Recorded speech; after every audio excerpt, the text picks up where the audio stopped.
ஞாயிற்றுக்கிழமை காலையில ஃப்ரெண்ட்ஸோட வெளியில போலாமேன்னு கிளம்புன நமக்கு ஒரு ஃபோன் காலுங்க. நம்ம வாடிக்கையாளர் ரொம்ப பதட்டமா போனை போட்டு கொஞ்சம் சீக்கிரமா வாப்பா ஒரு வேலை இருக்கா அப்படின்னு சொல்ல, நான் அவரை பார்த்து ஏன்னா என்னென்ன ஆச்சு அப்படின்னு கேட்க அவர் சொன்னாரு, 2 கிராமத்துக்கு தண்ணி கொடுக்கக்கூடிய மேல்நிலை நீர்த்தேக்க தொட்டில இருந்து அவுட்லெட் வரக்கூடிய ஒரு பைப்பு திடீர்னு கட்டாயி கீழே விழுந்துருச்சுப்பா. இதனால தண்ணியும் லோடு ஏற்ற முடியல, அதனால மக்களுக்கு தண்ணி கொடுக்க முடியல, வெய்ய டைம் வேற, ஸோ மக்கள்லாம் ரொம்ப கஷ்டப்படுறாங்க, வந்து அந்த வேலையை முடிச்சு கொடுத்துட்டு மட்டும் போயிடுப்பா அப்படின்னு சொல்ல, வாடிக்கையாளர் ரெகுலர் கஸ்டமர் அப்படிங்கறத தாண்டி 2 கிராமம் சம்பந்தப்பட்டிருக்கு அப்படிங்கறதுனாலையும் வெயில் டைம் தண்ணி தேவை அப்படிங்கிறதுனால என்னோட ப்ரோக்ராமை கேன்சல் பண்ணிட்டு நேரா ஒர்க் ஷாப்புக்கு வந்து மிஷின் எல்லாம் எடுத்துட்டு சைட்டுக்கு வந்தாச்சுங்க.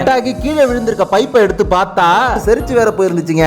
2 ஜாயிண்ட் வெல்டிங் பண்ற மாதிரி இருந்துச்சு. ஒரு ஜாயிண்ட் நம்ம கீழேயே வச்சு வெல்டிங் பண்ணிடலாம், ஆனா இன்னொரு ஜாயிண்ட் 20 அடி ஹைட்ல ஏறி அது லீக் ஆகாம பைப்பு வெல்டிங் அடிக்கணுங்க. நான் என்ன பண்ணிட்டேன்னா, டேங்க்ல இருந்து வரக்கூடிய அவுட்லெட் பைப் இருக்கு பாத்தீங்களா, அதுல எந்த அளவுக்கு செரிச்சு போயிருந்துச்சோ அந்த அளவுக்கு கட் பண்ணி தூக்கி தூர போட்டுட்டு டபுள் லேயர் வெல்டிங் அடிச்சு வேலையை முடிச்சிட்டேன். என்னோட வேலைகள் உங்களுக்கு உண்மையாவே பிடிச்சிருந்தா மறக்காம சப்ஸ்கிரைப் பண்ணிட்டு ஃபாலோ பண்ணிட்டு ஷேர் பண்ணிடுங்க.